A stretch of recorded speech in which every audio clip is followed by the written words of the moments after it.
Tetap satu, menjaga masyarakat kita, harganya nggak naik tapi kita perbaikin kualitas BBM-nya. Bisa nggak seperti itu? Ya bisa-bisa aja, tapi ada biayanya. Nah, biayanya siapa yang tanggung? Harapan kita biayanya nggak nambah dong ke pemerintah. Nah, supaya nggak nambah, salah satu cara yang kita pikirkan adalah bisa nggak yang orang-orang kaya ini nggak usahlah dia diberikan subsidi BBM. Ya. Tapi yang miskin gitu ya, atau yang membutuhkan lah, nggak semua miskin juga kan, yang membutuhkan, yang naik motor, naik mobil kecil, kendaraan umum, taksi online, angkutan angkutan dan sebagainya, itu tetap dapat. Harganya nggak naik, tapi kualitasnya diperbaiki. Nah, ini kira-kira yang saat ini kita lagi pikirkan gitu ya, supaya kita tadi, karena urgensinya adalah kita harus perbaiki kualitasnya segera. Tapi di sisi lain, ya ini harus ada sedikit realokasi atau reformasi lah bahasanya, apa nanti teman-teman di keuangan mungkin lebih paham, untuk alokasi subsidi BBM ini. Emang ini belumlah best practice. Best practice-nya mungkin di luar negeri subsidi BBM-nya dicabut, ya nggak ada nih, nggak dapat semua, tapi yang naik motor dikasih uang, ya. Nanti yang miskin beneran dikasih transfer. Mungkin hari ini kita belum sampai ke situ, itu lain lagi ceritanya, panjang lagi. Tapi paling nggak yang pertama adalah kita akan coba memperbaiki kualitas BBM dan membuat masyarakat semaksimal mungkin yang tadi yang rentan dan sebagainya tadi tidak terdampak. Mungkin dampaknya ya tadi kalau dia udah naik Fortuner gitu ya, bisa mungkin bolehlah ya nggak pakai BBM bersubsidi. Kalau dia naik Innova itu ya mungkin bolehlah dia nggak pakai, atau naik Camry dan sebagainya. Ya ini aja mungkin supaya kita harusnya sih oke. Dan secara teknis BBM kita juga hari ini nggak cocok juga buat mobil mereka sebenarnya, bisa rusak. Nah, dana yang sisa itu akan kita berikan kepada Pertamina untuk mendukung Pertamina mengkompensasikan biaya-biaya peningkatan upgrade kilang kepada Pertamina supaya mereka juga bisa bersaing, bisa memberikan produk-produk yang lebih unggul dan juga lebih bersih. Mungkin kira-kira seperti itu ya, dari saya, dari Tri. Terima kasih.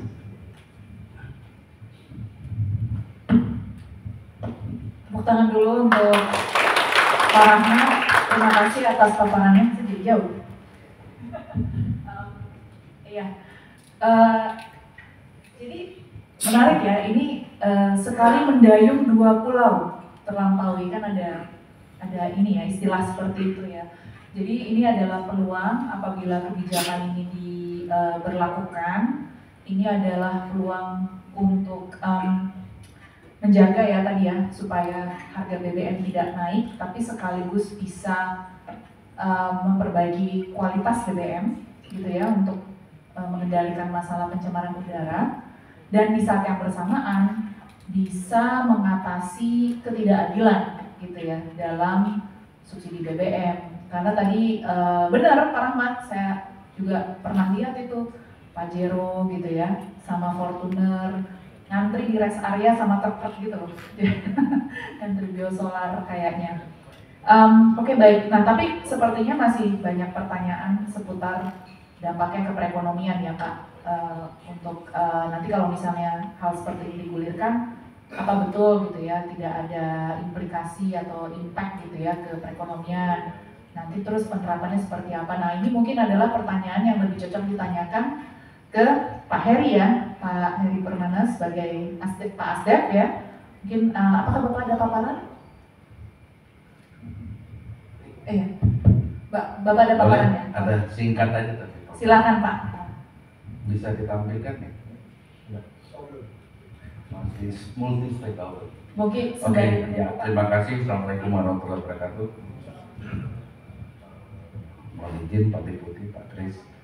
Tentunya ini suatu kebahagiaan bersama ya. Ini mungkin sekaligus saya pertama kali mengurusi masalah BBM, atau paling tidak keasdepan migas. Karena sebelumnya kami ngurusin minerba, Pak. Kantor saya di Tebet atau Supomo 10 gitu. Kami 17 tahun ada di sana, kemudian bergeser ke lapangan Banteng, tentunya dengan situasi dan suasana yang cukup menantang juga, bahwa urusan migas apapun namanya tidak mudah gitu ya. Walaupun pernah bekerja sebagai mud engineer gitu, urusan pengeboran migas, tetapi beda dengan urusan hilir migas ternyata. Tentu kami sepakat, tadi disampaikan oleh Pak Deputi, saya sempat mikir-mikir gitu, quality of life gitu. Berarti BBM ini hanya salah satu bagian dari kualitas kehidupan kita di dalam bermasyarakat. Tidak mudah dalam konteks kebijakan, tidak mudah juga dalam konteks implementasi di lapangan. Karena perjalanan sebagai, ini kita sharing session juga ya gitu. Saya pernah perjalanan dari hulu ke hilir di tengah-tengah gitu, antar negara. Ternyata beda, rasa udaranya kok beda ya antara negara ini sama negara ini. Mungkin karena standarnya lebih tinggi dan seterusnya, terasa sekali.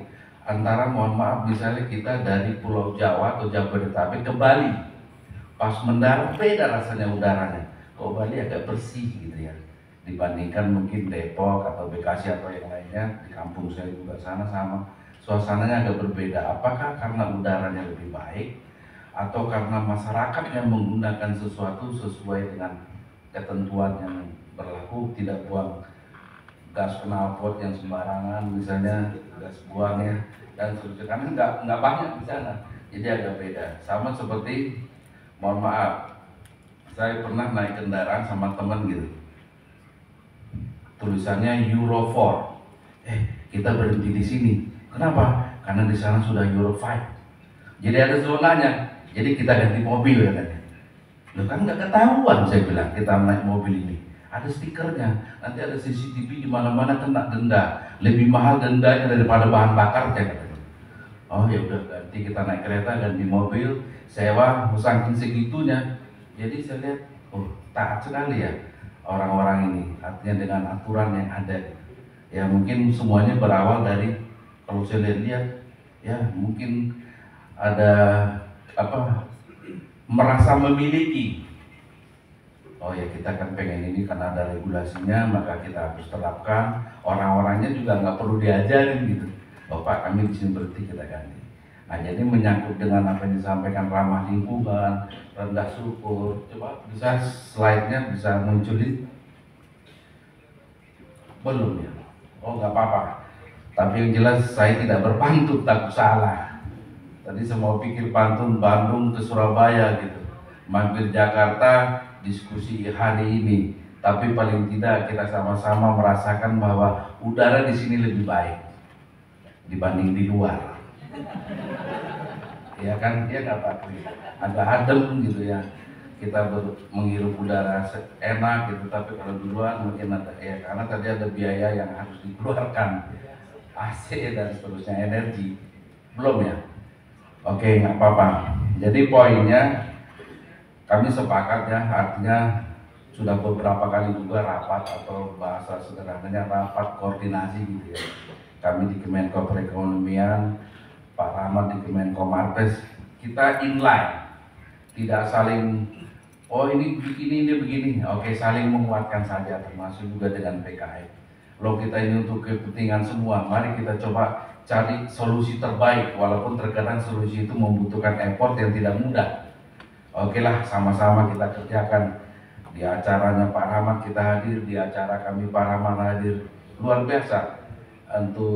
Karena memang kami di Kemenko ini kan tugasnya koordinasi, mengkolaborasikan KLKI itu nggak mudah. Hari ini diundang 7, yang hadir 5, diundang 8, yang hadir 4. Yang nggak bisa paksa juga, tapi tetap jalan, hasilnya kita share, bagaimana semuanya bisa berjalan dengan baik. Oke, next saja, langsung next saja, next. Nah ini singkat, izin berdiri Pak, biar nggak pegel lehernya katanya. Cuman saya nggak bawa pointer. Di tahun 2023 kita bisa baca sama-sama. Oh, gede sekali ya, subsidi dan kompensasi. Terkadang dalam imajinasi saya, bisa nggak ya tadi Pak Rahmat kalau ini hilang, subsidi nggak ada tapi dialihkan ke tempat lain. Saya rasa itu suatu keputusan nanti suatu saat perlu juga, karena harapannya subsidi itu tiap tahun harusnya turun dari tahun sampai 2045. Bagaimana kita mau masuk Indonesia emas katanya. Sementara nanti subsidi semakin besar ya, kita berharap bergradasi. Oh, luar biasa.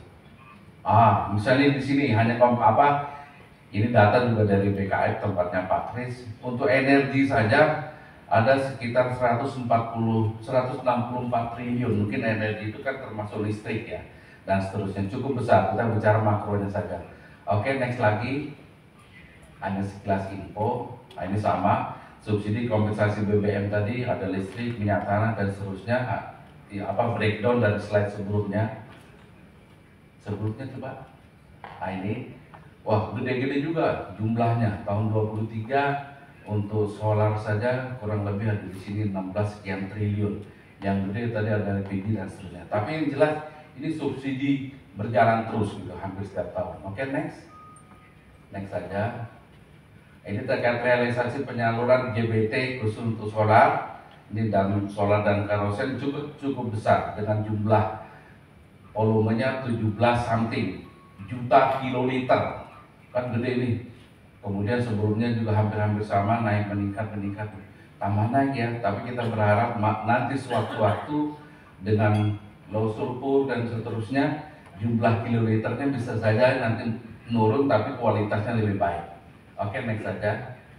Terkait ini di PKP sama dengan jumlah yang tahun 23 sebelum pelan. Baik. Terkait dengan realisasi dan seterusnya dari realisasi JPKP untuk jenis bahan bakar khusus penugasan, jadi kayak pertalite lah gitu dan seterusnya. Oke, next saja, hanya untuk perbandingan. Ini untuk volume antara solar dan pertalite itu dari jumlah 19 juta KL, di sini 31 di tahun 24. Pertalite cukup besar gitu. Ya kita berharap, wah gimana nih harapannya dengan kualitas yang lebih baik seperti yang tadi disebutkan oleh Pak Rahmat. Oke, kita rendah sulfur. Bahkan di dalam Euro 4 kalau nggak salah 50 ppm ya Pak. Nah, 50 ppm, Euro 5, Euro 6 lebih kecil lagi 10 ppm. Tetapi kan nggak bisa ujuk-ujuk besok jadi 50 ppm. Pakai Doraemon mungkin bisa, tapi dalam konteks teknologi kita perlu upgrading, tadi disebutkan oleh moderator terkait kilang dan seterusnya. Dalam proses upgrading kilang untuk jadi 50 gimana? Perlu pertimbangan lagi, kan nggak mungkin yang sekarang ini aja belum. Coba next slide. Yang ada 2.500, naik lagi yang tadi terus ini nggak usah lah, udah punya mobil bagus semua. Next. Ini saat ini solar 2.500 yang subsidi bla bla bla, kita pengen 50, berarti 50 kali lipat, 50 kali 50 atau berapa, sekian 55.000% ya. Wow, luar biasa. Kemudian juga bensin pertalite dari 500 ke 50 kali 10, 1000% yang di sini, yang di atas ribuan juga atau 2.500% dan seterusnya. Ini nggak mungkin ujuk-ujuk bisa. Teknologi, kalau kemarin diskusi teknologinya oke. Apakah kita teknologinya sudah ada untuk upgrading dan seterusnya. Kemudian tadi duitnya juga perlu. Setiap tambahan volume, apakah itu impor ataukah produksi dalam negeri, tentu suatu proses yang tidak mudah. Bahkan sekarang juga diharapkan lifting migasnya nggak naik terus ya Pak Rahmat, supaya nggak impor terus. Ini terkait dengan perubahan yang sangat signifikan gitu. Coba next lagi. Tadi disampaikan dari gas buang. Pak Rahmat menyampaikan kalau musim kemarau lebih tinggi daripada musim hujan. Karena kalau hujan turunlah dia. Kalau hujannya 6 bulan, bukan lagi gasnya yang turun, kita pun turun ke sungai karena hanyut semua kan. Kalau hujannya tiap hari gitu. Ini terkait dengan jumlah ppm yang diharapkan, paling tidak 50 ppm itu butuh effort yang cukup besar. Oke, next. Ini kesimpulannya. Next saja. Ini ada 3 kesimpulan yang coba kami sampaikan. Ketersediaan BBM khususnya Europor kan tidak tersedia secara langsung karena upgrading kilang perlu. Kilangnya kita mungkin ada di Balikpapan, mungkin ada di Cilacap dan seterusnya. Kemudian harga BBM untuk Europor tentu lebih mahal. Kalau tanpa subsidi jelas, wah ini butuh biaya yang cukup besar, harga yang mahal. Ini suatu pertimbangan yang tidak mudah. Kemudian perlu juga ya kita kesadaran kita semua lah ya, artinya lingkungan ini perlu kita jaga bersama, nggak bisa ojok-ojok seperti kemarin pernah anak saya SMA pakai knalpot yang bunyinya gede, pokoknya biar seru katanya. Dia mungkin dengar enak, kita secara noise terganggu. Terus pakai bahan bakar ada asapnya tuh nak dikit katanya. Nah, kalau dia cuma bilang dikit, pengendara ada 120 juta. Kali misalnya masing-masing 1% bisa jadi banyak gitu. Nah, jadi ini perlu kesadaran semua. Akhirnya kita ganti, kalau nggak jual motornya. Udah saya jual aja. Kenapa? Ini udah nggak cocok lagi. Ganti Vespa agak mahal, tapi ya bahan bakarnya agak bagus. Menyesuaikan. Kalau jual duitnya cukup. Nah, jadi 3 hal inilah menjadi hal penting bagi kami tentunya di Kemenkoecon mencari solusi sama-sama kira-kira yang terbaik seperti apa, kebijakan seperti apa, yang jelas kebijakan jangan sampai memberatkan masyarakat yang berhak mendapatkan itu. Memang tidak mudah ya Pak Rahmat memilih 1 atau 2 atau 3, tidak mudah membahagiakan semua orang dalam satu keputusan kebijakan. Contoh sederhana saja, karena kami berilustrasi, anak saya ada 3. Kalau semuanya sama rata sama ini mungkin fine, tapi kalau pengen adil harus sama semua, bubar. Yang adiknya sepatu 42, abangnya 43, yang satu lagi 44, pokoknya harus sama. Ya justru harus adil itu sesuai tepat sasarannya, atau adil itu adalah proporsional.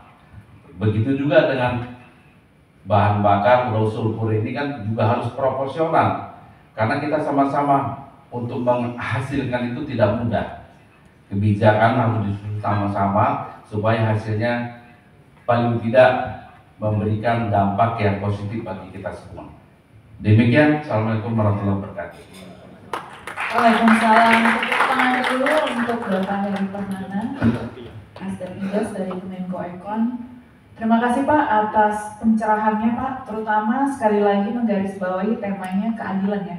Keadilan adalah tepat sasaran, keadilan adalah proporsional ya, kita harus menjaga ya supaya harga BBM ini tidak naik gitu ya, tidak menyusahkan masyarakat.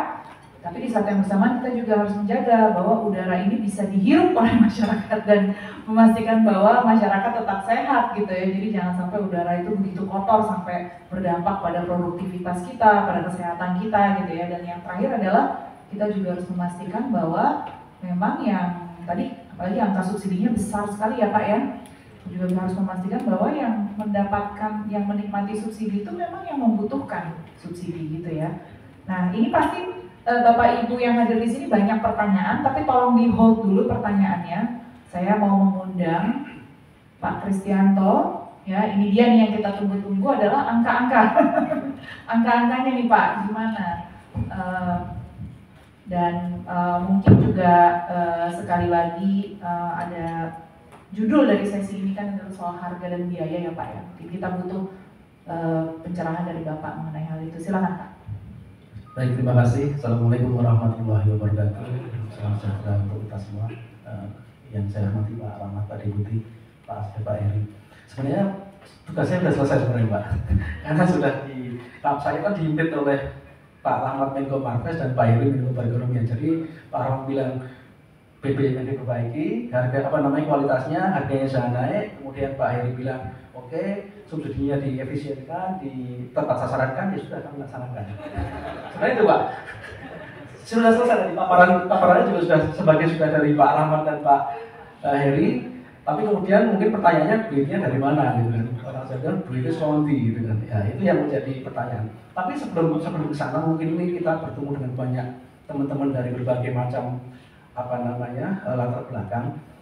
Jadi tadi perintah dari Pak Rahmat dan Pak Heri tadi perlu kami terjemahkan dalam bahasa sehari-harinya itu duitnya dari mana, kebijakannya seperti apa. Jadi kalau kami di Kementerian Keuangan ini kan yang menjadi tugas utama adalah kami mengelola anggaran pendapatan dan belanja negara. Jadi ada duit masuk dari pajak, dari penerimaan bukan pajak, dari hibah, dari royalti dan lain sebagainya. Kemudian bagaimana kemudian duit yang masuk itu dibelanjakan agar tadi ada satu kata kunci tadi, adil. APBN itu ada 3 fungsi Bapak Ibu sekalian. Pertama, fungsi stabilisasi. Bahasa sederhananya atau ilustrasi atau gambaran sederhananya tadi yang disampaikan Pak Ahmad tadi. Ketika harga solar misalnya itu sebenarnya nggak 6.800. Harga solar itu sebenarnya sekitar 12.000 sampai sekian. Nah, kalau kemudian harga minyak dunia itu naik, pasti harganya akan naik. Tapi kemudian pemerintah mempunyai kebijakan harganya tetap saja 6.800. Nah, itulah yang dinamakan fungsi stabilisasi. Ketika harga minyaknya naik, nilai tukar rupiahnya pas merosot, kemudian kebijakan dari Pak Rahmat dan Pak Heri jangan dinaikkan harganya, tetap 6.800. Artinya kalau biasanya 12.000 harga ekonominya 12.000 dijual 6.800, kan ada selisihnya berarti kan? Selisihnya berarti sekitar 5.400. Ya, 5.200 misalnya itu ya. Nah, itu yang harus ditanggung oleh APBN sebagai fungsinya tadi stabilisasi. Jadi biar nanti kalau harga minyak naik, harga BBM-nya nggak naik. Kalau harga BBM nggak naik, harga kebutuhan pokok tidak naik, harga transportasi tidak naik, dan lain sebagainya. Ini yang satu fungsi tadi yang sudah diceritakan oleh Pak Ahmad. Kemudian masih terkait dengan topik kita hari ini, BBM dan bersih dan harga yang terjangkau. Fungsi yang kedua adalah fungsi alokasi.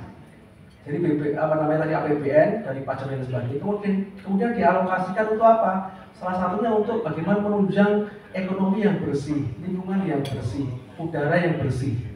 Ini fungsinya tadi yang kedua tadi. Jadi ada alokasi untuk Kementerian KLHK, ada alokasi nanti kalau memang kemudian kita mengupayakan BBM lebih bersih ya kita biayai agar BBM bersih dan tidak memberatkan masyarakat. Itu bagian dari fungsi alokasi. Dan yang ketiga, fungsi APBN itu distribusi. Artinya dia distribusikan kepada masyarakat untuk kesejahteraan. Bapak Ibu pasti pernah ingat atau ingat sekali ketika tahun 2022 ada kenaikan harga BBM yang dari Pertalite naik jadi 10.000, kemudian solar menjadi 6.800, ada pemberian BLT bahan bakar. Nah, itu bagian dari fungsi distribusi. Jadi bagian dari kita ada dua fungsi sebenarnya. Fungsi stabilisasi tadi, biar masyarakat yang ekonominya kurang itu tetap bisa membeli kalau ada bisa kenaikan harga dan lain sebagainya, dan kemudian juga ada fungsi untuk distribusi tadi. Nah, itu mungkin tadi saya sedikit iklan untuk memperkenalkan apa sebenarnya fungsi dari anggaran pendapatan dan belanja negara. Kemudian to the point, kemudian pertanyaannya ketika sudah ada mandat dari Pak Ahmad dan Pak Heri, lalu bagaimana kemudian biar harga itu tidak terjangkau? Jadi dari fungsi stabilisasi, distribusi dan alokasi tadi ada 2 cara agar BBM dengan kualitas yang semakin membaik tadi tidak memberatkan masyarakat. Tadi Pak Rahmat sudah menyinggung, ya bilangnya harus di-upgrade, harus diperbaiki biar dia bisa memproduksi solar dengan sulfur yang rendah, atau kemudian bisa menghasilkan bensin atau gasolin, atau kalau kita mengenal sekarang Pertalite pertama dengan kualitas yang bagus, dengan timbal yang bagus, dengan sulfur yang rendah. Ada 2 cara. Jadi kebetulan ini kan bahan bakar ini kan yang melaksanakan Pertamina. Jadi kalau Pertamina itu kan badan usaha milik negara. Jadi sebenarnya ya itu bagian dari usaha pemerintah untuk menghasilkan uang, tapi kemudian distribusikan lagi pada masyarakat. Nah, sebagai BUMN, pemerintah tentu sebagai pemiliknya ya harus mau tidak mau ketika dia punya tugas untuk meningkatkan kualitasnya ya harus dibiayai.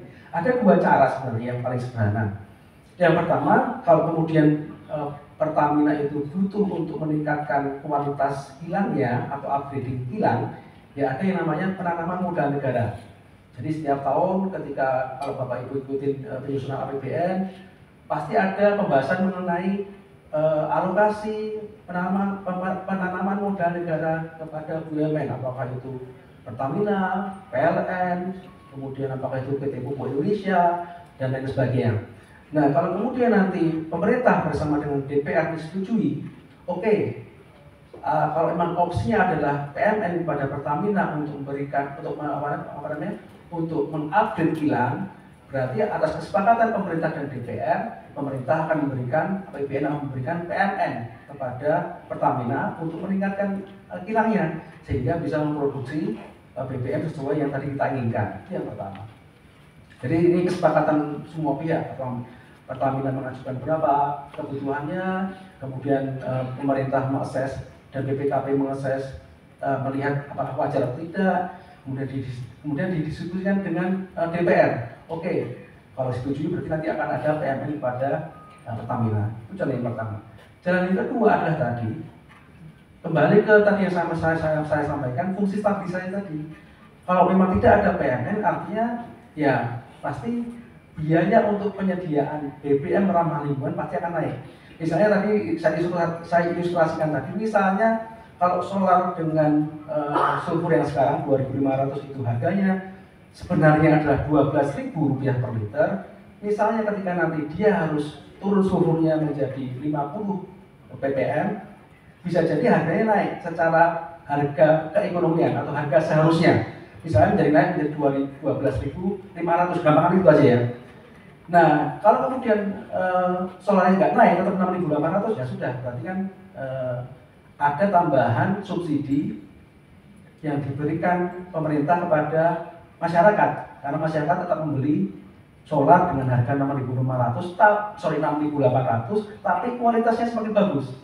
Jadi itu Pak Rahmat, Pak Heri, ada dua cara yang menurut kami nanti bisa kita kita bisa diskusikan bagaimana kemudian pemerintah dalam fungsinya sebagai fungsi alokasi untuk mendorong lingkungan yang bersih itu bisa mendukung program perbaikan lingkungan melalui peningkatan kualitas solar dan gasolin. Mungkin itu tambahan dari kami, Mbak. Terima kasih. Assalamualaikum warahmatullahi wabarakatuh.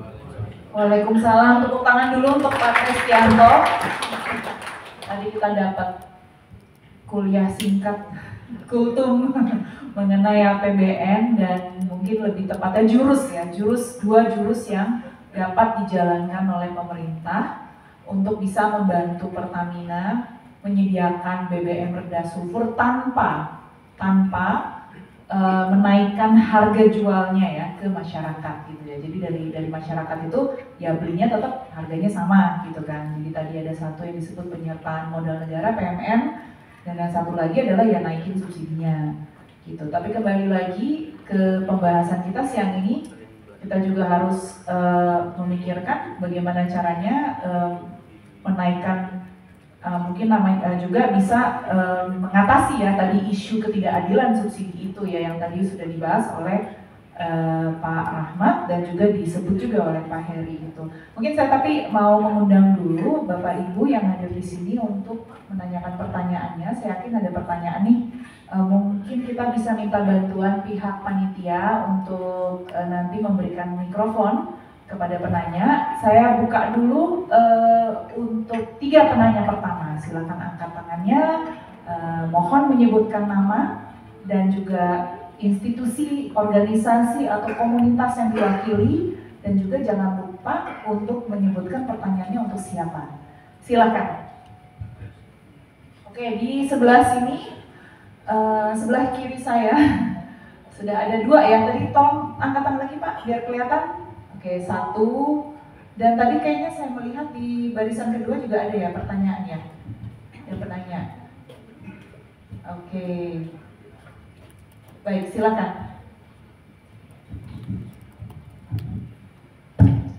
Terima kasih waktunya. Saya Muhammad Abdul Holik dari BRIN. Mohon maaf tadi pagi tidak bisa hadir karena diminta mendampingi pimpinan untuk rapat bersama Pak Rahmat tadi di Marbes. Bersamaan juga sebenarnya Pak Rahmat diminta jadi narasumber di diskusi di BEN ya Pak, di Bandung harusnya Pak, terkait nuklir. Dan di Kemenko Ekonomi juga dibahas nuklir, di Bappenas juga Pak.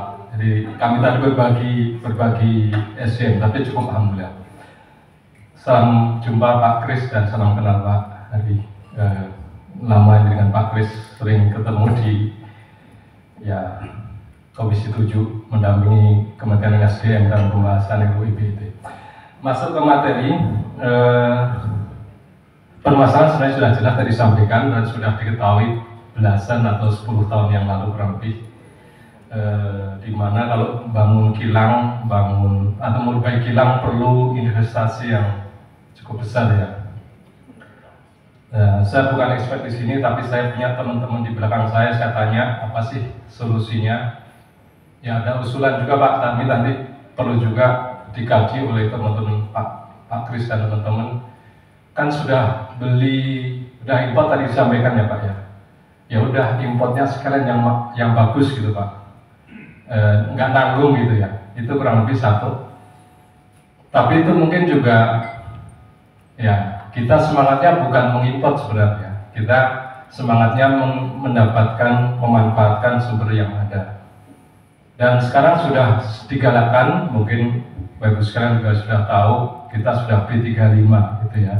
Capaian yang bagus dan sedang digodok di IBTKE itu arahan untuk mengkaji ke B40, B50 bahkan gitu ya. Bagaimana skenario-nya secara teknis gimana dan seterusnya. Itu sedang dicobakan. Yang lain sebenarnya ini juga sedang digodok banyak pihak, SDM terutama, Pertamina juga giat, kami juga akan support dan sebagainya. Itu bioetanol, semoga bisa dihidupkan lagi. Nah kemarin saya diminta mendampingi pimpinan juga mengikuti peresmian pilot plant pemanfaatan IFB tandan kosong kelapa sawit untuk intermediate produk lignin, silus, dan glukosa. Yang silusa lignin ini bisa untuk bahan chemical, yang glukosa ini antara lain bisa untuk bioetanol. Kalau sudah dapat glukosa, kesononya sudah dikuasai, sudah mungkin hampir 100 tahun yang lalu Indonesia bisa juga bioetanol, spiritus dan sebagainya. Ya semoga ini menjadi sebagai satu milestone untuk industri mengenal potensi itu sehingga giat untuk memanfaatkan. Kemudian juga bioaftur sudah mulai juga ini Pertamina, ITB, SDM dengan bukan BPD sawit sudah dicoba dengan Garuda. Nah, ini juga perlu didorong terus, semoga nanti bisa dapat bioaftur yang lebih bersih daripada fosil dalam konteks emisi, dan juga harganya juga bisa semakin turun dan seterusnya. Berikutnya adalah biogas Pak.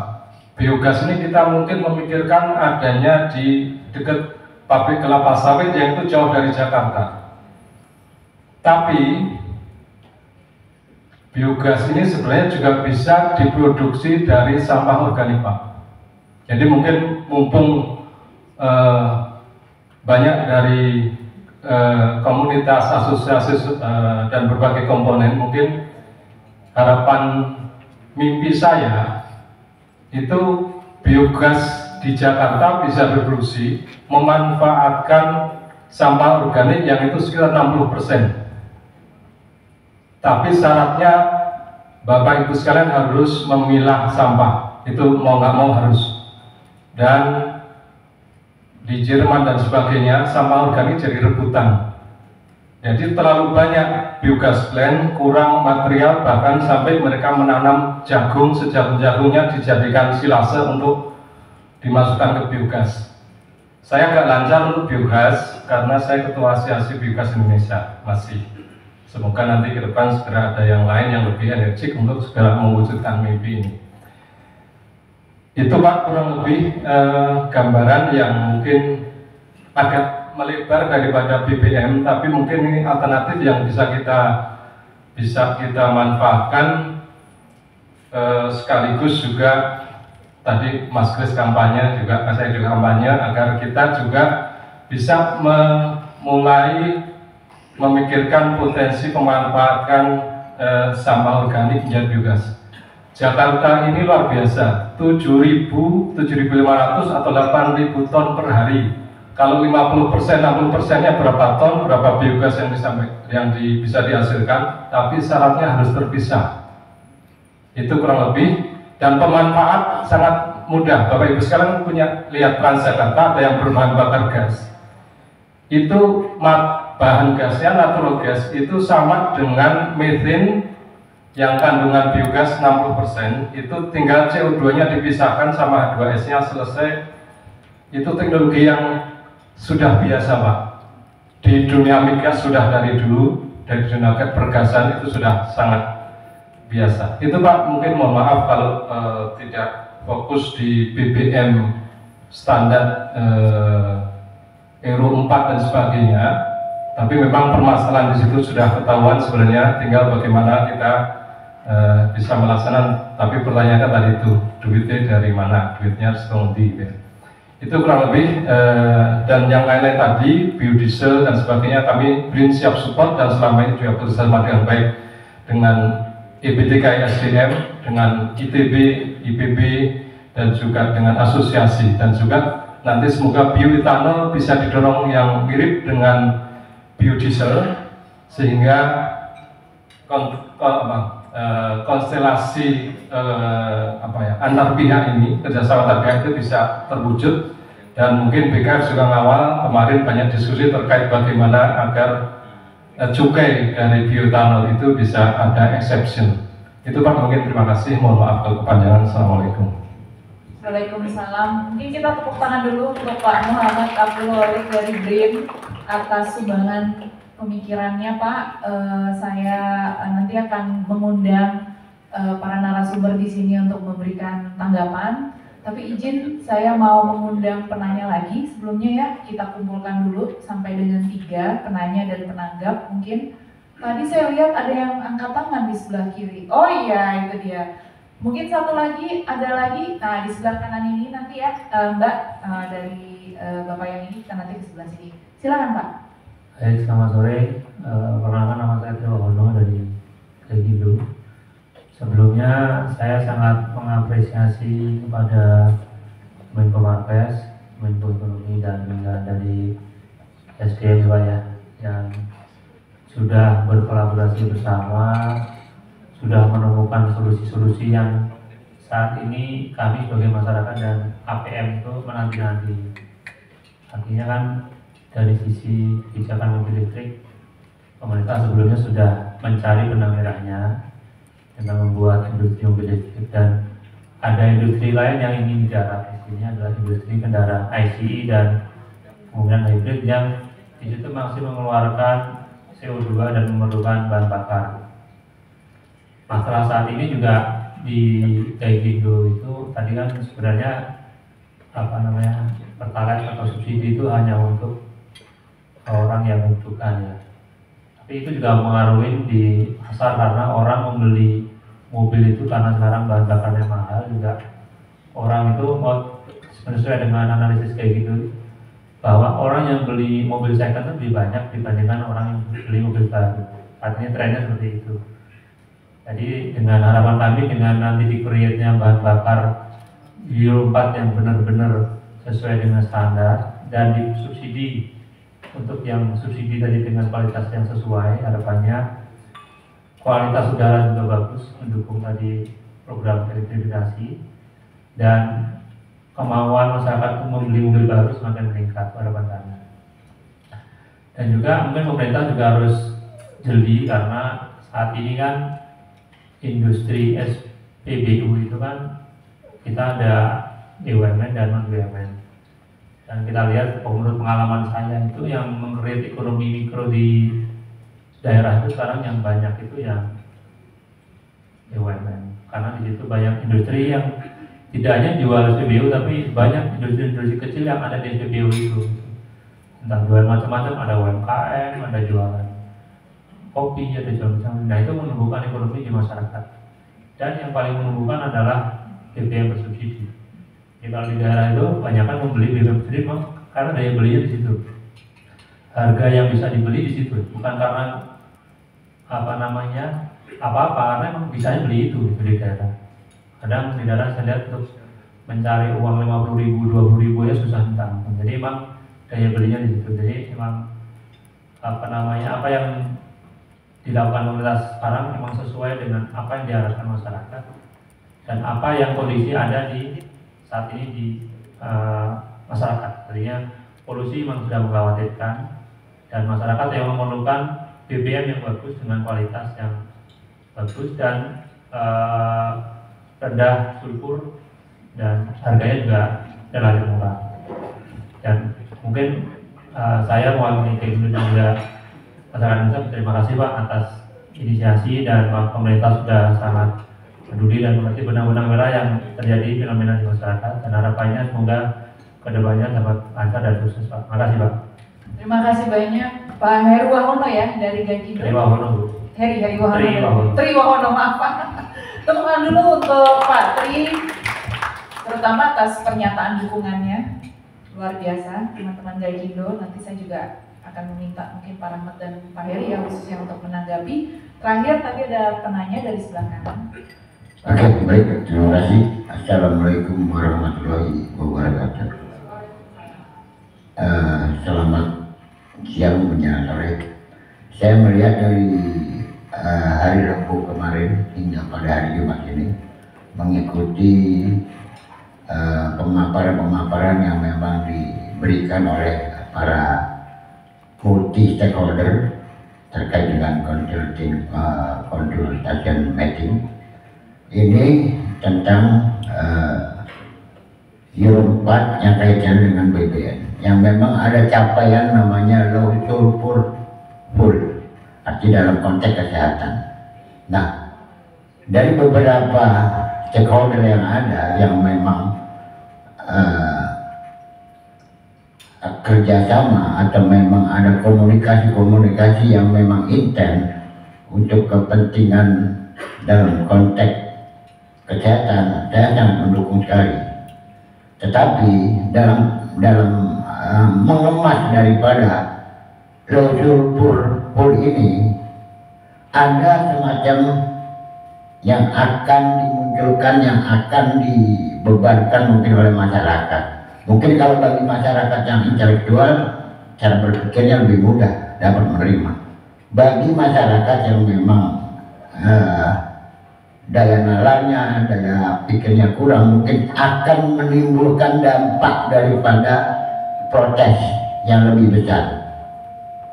Jauh sebelumnya, ketika memang ada kenaikan BBM di beberapa tempat, di beberapa wilayah memang terjadi gejolak. Nah, saya berharap juga kepada pihak pemerintah yang memang telah menghitung secara matang dalam konteks kenaikan BBM dan juga penggunaan daripada BBM yang tidak menimbulkan dampak daripada masyarakat, terutama tadi dalam konteks kesehatan.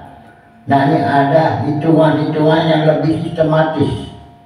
Kita berikan juga subsidi yang memang kepentingan bagi masyarakat. Contoh tadi Bapak Rahmat, Bapak Heri dan juga Pak satu sudah lagi yang baju merah memberikan gambaran kalau memang subsidi itu banyak digunakan oleh orang-orang yang memang mampu. Tetapi kita juga harus melihat ke bawah bagaimana ketika BBM itu dinaikkan bisa meminimalisir inflasi dari kenaikan BBM tersebut. Itu yang pertama pertanyaannya. Lalu yang kedua, bagaimana untuk tidak menyulitkan ekonomi rakyat dengan naiknya BBM dari beberapa bahan pokok pasti akan terdampak naik dan juga mungkin akan menyulitkan daripada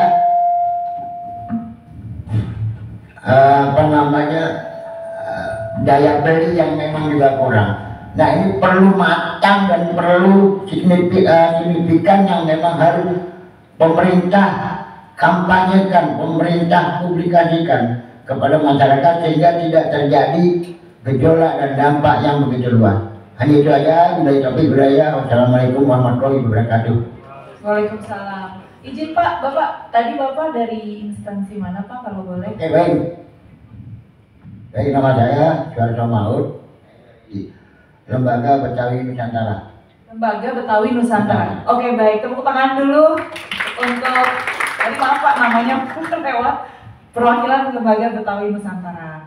Sekali lagi menegaskan bahwa jangan sampai menjadi beban ke masyarakat gitu ya Pak ya. Ya, oke baik. Nah, ini seru nih.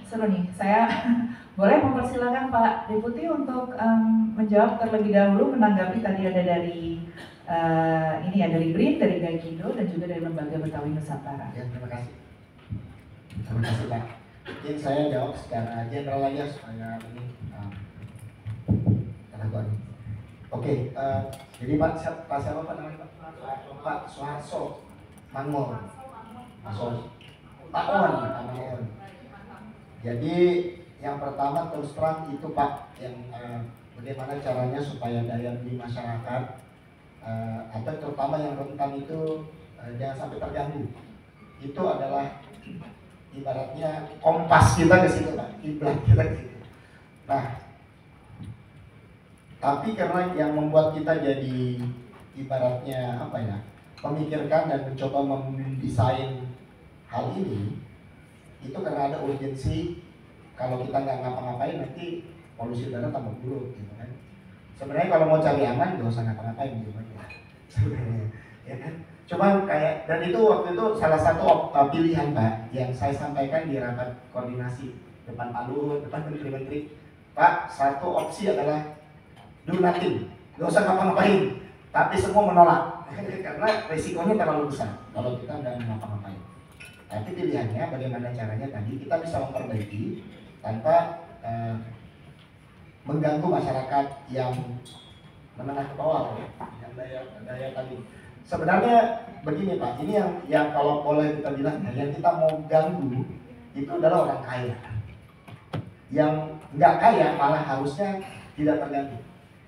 Jadi strategi kita, apa yang kita ingin lakukan kan adalah satu, BBM yang berkualitas, harga tetap. Nah itu satu Pak, BBM berkualitas, harga tetap. Jadi harganya nggak naik. Harga tidak naik gitu ya? Harga tidak naik. Jadi Pertalite 10.000, ya hari ini nanti 10.000 juga. Solar 6.800, ya hari ini 6.800 juga. Jadi ini sempat percakapan saya juga sama teman-teman Pak Kris dan termasuk yang bosnya juga Pak Kris. Bang, ini solar murah banget, naikin dikit ya? Enggak. Jadi oke, kita nggak naikin. Kita salaman dulu, itu dulu ya. Jadi pertama kita nggak mau naikin. Nah, jadi tapi kualitasnya harus diperbaiki. Jadi itu, BBM berkualitas, harga tetap. Nah yang kedua, tapi supaya bisa tadi uangnya dari mana Pak? Berarti kalau uang kita sama, tapi ada biayanya naik, berarti jumlahnya berkurang kan? Jumlahnya berkurang. Nah, tapi orang-orang yang menengah ke bawah kita mau jangan sampai terlalu susah kan? Berarti ada orang yang harusnya yang sebelumnya dapat menjadi tidak. Nah, siapalah itu? Berarti kita harus ada subsidi yang tepat. Nah, ini subsidi tepat. Nanti akan kita buat Pak teknologinya, mekanismenya. Kalau pakai mobil-mobil ya nanti sekarang sudah ada sebenarnya. Mobil kalau mau beli solar harus pakai My Pertamina. Itu nanti dicek. Kalau mobilnya mobil-mobil yang besar-besar, mobil mewah, jangan masuk belok kiri yang dalam subsidi, masuknya ke kanan. Kalau motor enggak, tetap boleh langsung. Motor kita nggak cek Pak, karena kita bisa pakai mata kita di motor, boleh lah. Kita silakan gitu ya. Nah, tapi kalau naik mobil ya kita tanya dulu dong, lu kaya apa enggak? Silakan dia cek dulu. Itu Pak mungkin. Jadi subsidi tepat. Nah ada satu lagi yang saat ini kita masih rembukan, yaitu subsidi wajar. Wajar nggak dia dapat berapa liter gitu ya? Misalnya contoh nih, ini kalau boleh ada slide saya dinaikin ya. Saya ini bukan untuk dipublicize, tapi bukan untuk dipublikasikan, tapi bisa dilihat satu. Ada kalau boleh slide saya dimunculkan, ada satu analisa yang kita buat. Penggunaan solar untuk roda 4. Kalau kita lihat, misalnya ada 100 orang pemakai ini ya, pemakai solar. Dari yang pakainya paling dikit sampai paling banyak. Hari ini solar itu dikasih jatah satu orang 60 liter per hari Pak. Satu orang atau satu mobil 60 liter per hari. Kalau dia beli solar tiap hari 60 liter, dia mau kemana? Mungkin bisa sampai ke bulan kali dia pergi. Karena 60 liter itu bisa berapa ratus kilo gitu, mungkin 1000. Next nih. Ini ada next lagi. Next ini data-datanya tapi ada satu di gitu. Nah ini. Jadi ini kita jajar nih nomor 5, nomor 10 sampai 100. Jadi kalau saya boleh ada ini tadi. Pointers ini ya. Nah, ini kita ambil 80 nih. 80 orang 46%. Artinya kalau kita jajar ya, orang 1 sampai 80 itu dia cuma pakai 46% dari seluruh solar yang dipakai di Indonesia. Untuk roda 4 ya, jatahnya roda 4. Jadi 20 orang yang terakhir ini pakai 54%. Jadi dari 100 orang atau ya 100 orang, 80 orang cuma pakai 46%, 20 orang pakai 54. Yang ini lagi nih, 95 orang masih pakai cuma pakai 77%. Tapi ada orangnya 5% terakhir ya, 5 orang terakhir itu pakai 23%. Jadi ini pasti ada nih yang bolak-balik ngambil, yang bocor-bocor gitu. Jadi hal seperti ini Pak yang kita mau hilang. Wajarnya pakai berapa sih gitu kan? Kalau sehari kamu pergi pulang balik, anggaplah tinggal di agak-agak jauh di pinggiran 50 kilo gitu ya. Pulangnya lagi 50 kilo lagi Pak, gitu, 100 kilo, berapa sih bensinnya atau solarnya? 10 liter sehari ya. Anggaplah tambah 15 liter gitu, seminggu berarti 100 liter cukup dong gitu. Bukan 420 liter misalnya. Hal seperti ini Pak nanti akan kita coba. Ternyata orang tadi 90, orang ke 80 itu pakainya cuma 9 liter sehari. Dia atau kalau seminggunya 60 liter. Seminggu 60 liter. Bukan 420. Kita akan menggunakan angka-angka seperti ini Pak untuk melakukan pembatasan. Karena kalau enggak ya nanti lawan godaan. Semoga nanti ini bisa kita dengan peraturan baru dan sini nanti kita akan bikin seperti itu juga. Khusus mungkin ada satu lagi, ada yang khawatir nanti kalau ojek gimana, taksi online. Kita ada sistem yang kita akan buat. Taksi online itu kalau plat kuning lebih gede nanti budgetnya. Taksi online juga. Kalau dia narik jadi taksi online, dia narik berapa kilo kita kasih dia. Kalau dia rajin kerja, kita kasih dia banyak. Kalau dia nggak rajin kerja, ya kasihnya dikit. Itu teknologinya juga kita buat di depan. Nah, mungkin itu nanti untuk yang dari Gajindo, mungkin ada saat ini saya juga ada satu workshop yang saya kerjakan di Sari Masidik. Kita itu lagi mau lihat mapnya kita nih untuk elektrifikasi nanti kayak gimana. Kita tahu saat ini mungkin sekalian buat Pak Muhammad ya tadi dari BRI, kita impor 60% BBM sekarang. Jadi kalau mau bebas impor, kalau mau swasembada energi, mau nggak mau sebagian itu harus kita ganti dengan berbagai jenis teknologi. Harus ganti listrik, tapi masih lama, gitu kan?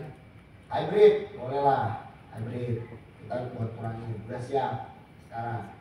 Tapi nggak boleh lama-lama nanti, nggak boleh sampai 2060 kan, karena masih pakai ini BBM.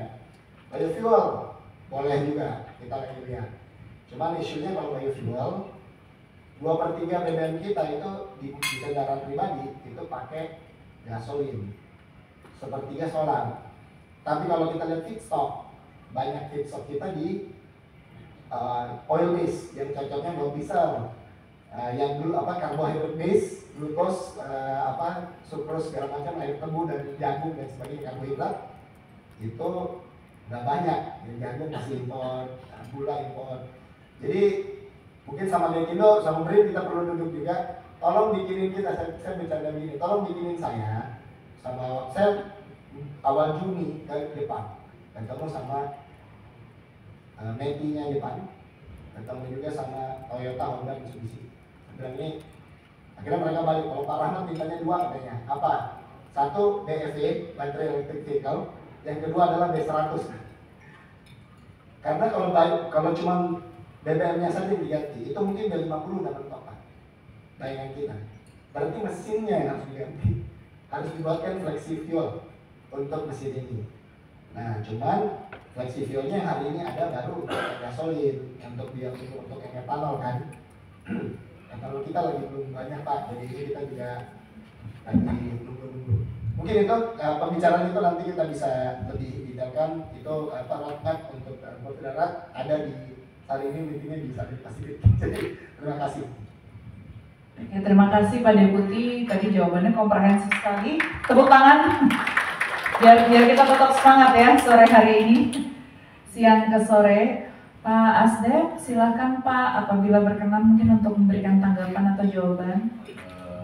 Menambahkan ya terhadap yang disampaikan oleh Pak Putri, tentunya spiritnya sama ya, BBM katanya, berkualitas, berkeadilan untuk masyarakat. Jadi tadi saya pikir wah. Bagus Pak, jadi motor Pak ya. Saya cuma pikir sepintas tadi apa ya, tadi akan ada kualitas, ada berkeadilan, tadi tepat sasaran dan seterusnya. Slogan itu kan kadang bagus, tapi harus bersama-sama mengimplementasikannya. Nggak bisa sendiri juga, karena kita besar bersama, lalu harus ada kerjasama antar stakeholder. Tadi sepakat apa yang disampaikan oleh Pak dari BRIN ya, Pak Muhammad Abdullah ya. Wah, ini pengalaman luar biasa ya, terkait dengan urusan bio sampah, biogas dan seterusnya. Potensi kita luar biasa. Terkadang bahkan kita sering bilang sumber daya alam atau potensi sumber daya misalnya khusus mineral dan batu bara bla bla bla melimpah. Padahal kenyataannya tidak. Artinya kita cuma misalnya contoh batu bara hanya 2% dari cadangan dunia. Ternyata kan tidak melimpah, artinya dari compare secara global. Kami pernah juga lihat gini Pak, pengelolaan sampah itu mungkin di kita suatu saat perlu juga perbaikan menjadi lebih baik ya. Kalau di sini kita lihat TPA gitu, tempat pengolahan sampah tadi dibilang 7.000 ton sampai 7.500 ton per hari. Suatu saat kami pernah kunjungan Pak, kalau dibandingkan sama kita mungkin kecamatan. Wastewater treatment plant di pabriknya kecil, tapi untuk masyarakat di kecamatan di wilayah negaranya Pak Hitler gitu. Kalau jadi masing-masing kecamatan ada wastewater treatment plant bla bla bla. Lalu saya datang ke tempat pengelolaan TPA-nya. Di TPA di kita mungkin bulldozer ada, masyarakat yang melakukan memilah-milah juga ada. Tapi kalau di sana sudah terpilah-pilahkan. Bahkan saya lihat dalam satu lubang raksasa besar di bawahnya ada bulldozer eskavator yang bekerja. Oh di situ.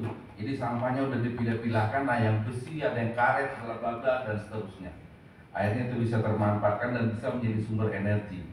Karena kebetulan waktu kami tadi disebutkan kota Jerman gitu atau negara Jerman, itu hampir semua sumber daya alam khususnya migas nggak punya. Gas nggak ada, ini nggak ada, akhirnya bikinnya lebih bagus lah, artinya secara teknologi mereka bikin lah, memilah sampah, memilih dan seterusnya.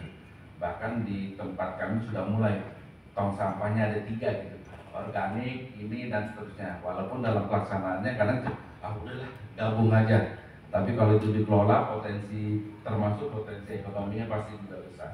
Satu hal lagi Pak, B35 bahkan kemarin uji coba B40. Saya hadir langsung ke Jogja pengen tahu gitu. Untuk non otomotif, untuk kereta api. Selama 1.200 jam untuk uji coba B40.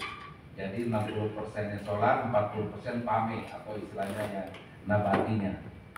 Bahkan dalam konteks lain kepengennya pemerintah coba 40%-nya, 35%-nya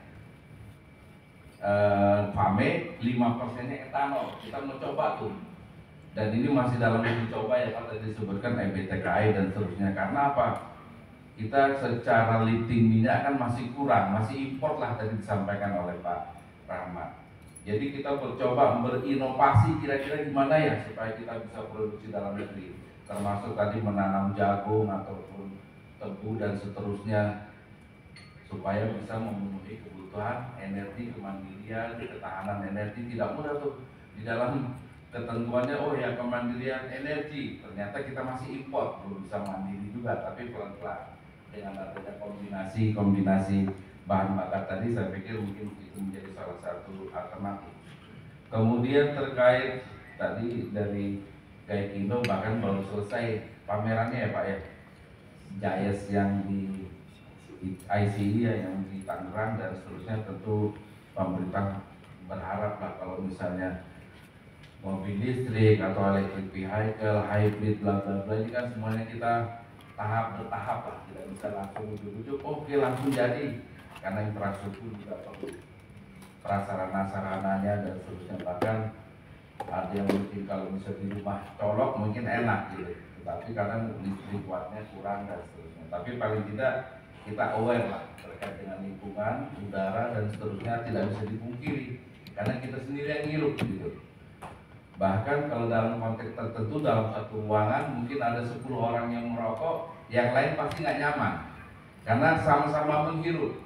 Yang sudah merokok lalu menghirup mungkin jadi negatif plus jadi hilang, yang netral. Yang nggak merokok menghisap asap rokok yang dikeluarkan oleh perokok tentu katanya lebih bahaya kata dokter gitu. Artinya perlu sama-sama aware terkait dengan itu. Tadi yang dari Bapak Lembaga Betawi Nusantara ya Pak, ada Nusantaranya, lalu ingat kemerdekaan, besok minggu depan Nusantara baru, Indonesia maju. Jadi harapannya tentu kita sepakat BBM kan tidak naik Pak, yang khusus subsidi yang 6.500 tetap, yang Pertalite 10.000 juga nggak naik. Bahkan kalau tidak salah Pertamax 92 juga nggak naik kan ya, yang 12.000 ya 950. Kalau yang tinggi-tinggi yang turbo itu mobil kita nggak nyampe juga, itu biar aja lah kalau naik, itu kan kebutuhannya sedikit, hanya konsumen tertentu ya orang. Jadi poinnya pemerintah tidak akan mungkin ini tidak bisa, kita berpihak untuk udara sehat. Udara sehat memang tidak murah, tetapi pemerintah tentu berpikir bagaimana menyediakan udara bersih itu untuk kita semua. Karena filosofinya sederhana, kalau bersih kita sehat, ujung-ujungnya kita jarang ke rumah sakit gitu. Ujung-ujungnya ya pengeluaran dari kantong yang lain juga menjadi minimal. Ya mungkin itu Pak Kris, silakan. Terima kasih Pak Heri Permana, tepuk tangan dulu. Terima kasih sudah membahasakannya dengan sangat-sangat sederhana dan lugas Pak. Silakan Pak Kris. Terima kasih. Terima kasih Pak Suharso atas pertanyaannya. Mungkin kalau masih penasaran, tadi kan Pak Heri dan Pak Rahmat bilang tidak ada kenaikan harga, tapi kualitas BBM bagus gitu. Mungkin masih bertanya kok bisa gitu ya. Seperti nggak percaya gitu Pak. Tapi sebenarnya kuncinya tadi yang disampaikan oleh Pak Rahmat tadi. Jadi gini Bapak Ibu sekalian, Pertamina itu kan misalnya sekarang Pertalite ya, Pertalite itu kan solar itu kan dijual 6.800 oleh Pertamina. Sebenarnya seharusnya Pertamina itu menjualnya berapa? Seharusnya Pertamina itu menjualnya kok dia harus tetap untung ya Pak. Dia harusnya jualnya 12.700 liter. Artinya bisa bayangkan ada uang 5.900 per liter yang pemerintah berikan kepada pemilik, mohon maaf saya nyebut Pajero Sport, Fortuner, setiap liter yang mereka konsumsi itu pemerintah berikan 5.900 per liter. Itu yang kemudian mereka bayar murah ke Pertamina. Pertamina minta putus saja Pak, ya ke kami. Dan kami bayarnya ke Pertamina itu berdasarkan volume Pak. Jadi semakin banyak BBM subsidi yang dikonsumsi oleh masyarakat, solar dan Pertalite, maka tagihan Pertamina dan Kementerian Keuangan akan semakin banyak. Lalu pertanyaannya tadi, loh kalau gitu gimana caranya dong Kementerian Keuangan bayarin.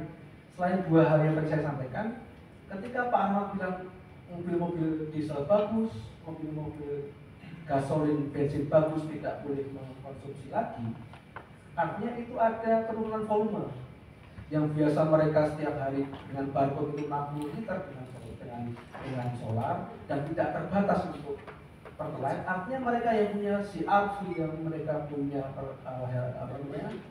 HLV, sorry saya sebut merek karena memang itu yang berkeliaran di jalan itu yang pakai dan sebagainya, ya tidak boleh lagi beli pertalite. Dampaknya ya tadi Pak, volume yang ditagihkan Pertamina dan kami berkurang. Biasanya misalnya kami harus bayar 30 triliun untuk bayar ke Pertamina karena konsumsi volume solar dan pertalite yang tinggi, mungkin kami tidak akan bayar 30 triliun ke Pertamina, mungkin kami hanya bayar separuhnya, bisa jadi separuh ya, karena populasinya hampir separuhnya Pak Rahmat untuk yang mengkonsumsi petrol. Pak, mobil bagus ya, saya bilang mobil bagus pasti orang kaya beli mobil bisa beli CRV hybrid atau CRV yang gasolin 100 juta, masa nggak bisa beli pertama atau pertama kan tanya seperti itu.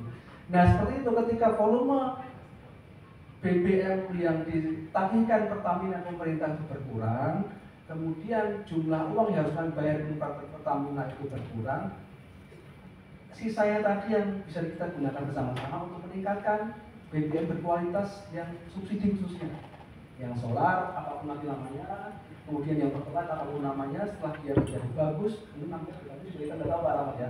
Itu Pak, jadi kalau nanti masih berpikir duitnya dari mana, duitnya ya dari bahasa saudara saya, orang kaya nggak boleh beli BBM subsidi, kami menghemat tidak perlu bayar lebih ke Pertamina, duitnya kami alihkan untuk membiayai perbaikan kualitas tadi, entah itu tadi yang saya sampaikan, entah itu lewat PMN tadi kami berikan ke Pertamina. Oke Pertamina, saya gelontorkan misalnya 1 triliun, kalau diperbaiki kilang Balongan misalnya, seperti itu Pak. Jadi sebenarnya dari kantong yang harusnya kami berikan Pertamina, karena masyarakat mengkonsumsi banyak sekali solar, kemudian mereka nggak boleh lagi yang orang kaya itu, kami alihkan untuk subsidi BBM, subsidi yang lebih berkualitas. Mungkin itu tambahan dari ini.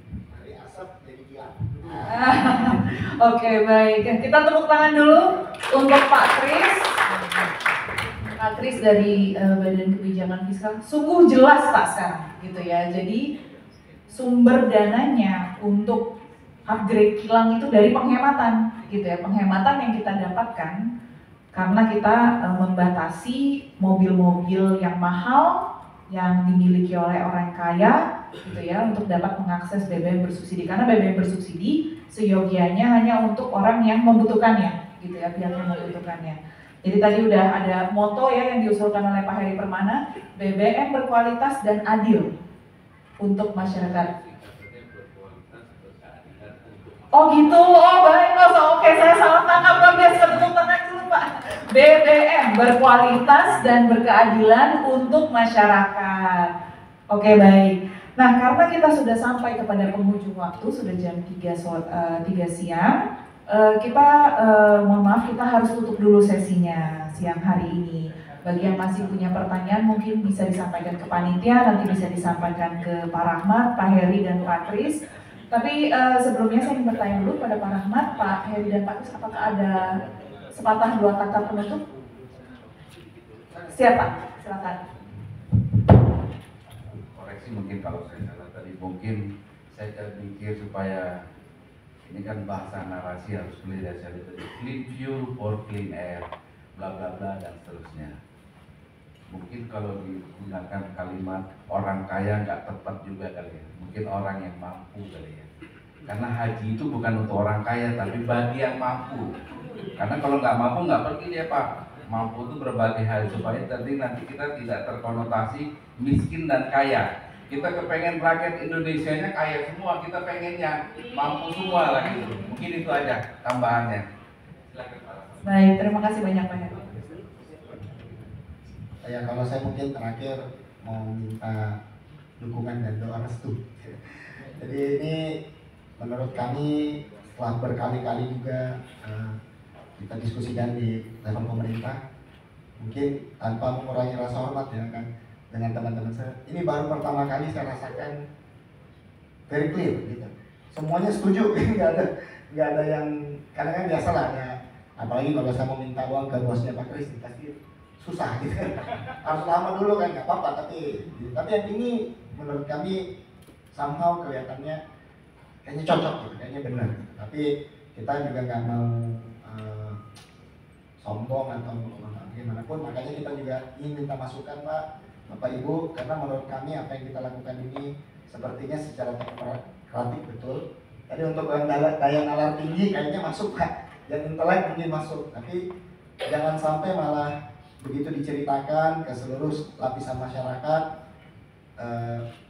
malah orang-orang yang sebenarnya tidak terdampak malah yang marah. Itu yang kita hindari. Sebenarnya malah yang tidak terdampak malah yang marah, itu yang biasa ribut kan. Itu yang berkali-kali. Jadi kami sekali lagi mohon bantuan kalau misalnya apa yang dianggap apa yang akan kami kerjakan ini baik, bisa disampaikan juga ke teman-teman masyarakat di lingkungannya, dan kami juga terus tentunya terbuka untuk menerima masukan bagaimana lagi kami bisa menjelaskan ini dengan lebih baik lagi. Itu dari itu. Terima kasih banyak. Dengan ini kita tutup ya sesi sore hari ini, dan juga mungkin dengan itu juga berakhir sudah acara hari ini ya, acara multi stakeholder consultation meeting. Saya kembalikan lagi ke Ibu MC. Terima kasih banyak Pak Rahmat, Pak Heri, Pak Kris. Terima kasih banyak atas ini ya, berbaginya. Saya mohon maaf apabila saya ada salah ucap atau salah tindak. Terima kasih banyak. Selamat sore. Ya, selamat sore. Sekali lagi tepuk tangan buat para narasumber dan moderator. Kepada para narasumber kami mohon untuk tetap di tempat, Bapak. Iya. Kita ada rekomendasi dulu. Ya, baik. Ya, terima kasih kepada para narasumber, Deputi